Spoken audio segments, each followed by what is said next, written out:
की कहानी अधूरी लगती है, जुदाइयों की ये रातें भी बहुत लम लगती है।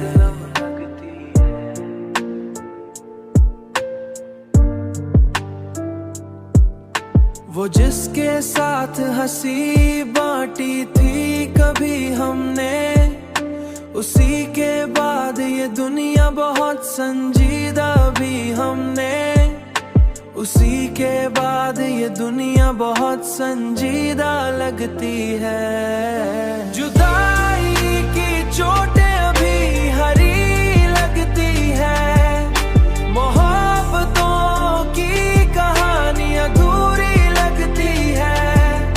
वो मेरे पास नहीं मगर कमी सी लगती है, कमी सी लगती है।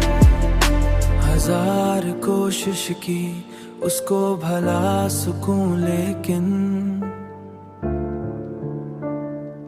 उसको भला सुकून, लेकिन हर एक चीज में उसकी झलक सी लगती है, हर एक चीज में उसकी झलक सी लगती है। वो मेरे पास नहीं है मगर ख्यालों में, हर एक बात में उसकी कमी सी लगती है। हम अपने दिल को समझा के थक गए आखिर, ये जिद पे आके उसी को पुकारती लगती है। कभी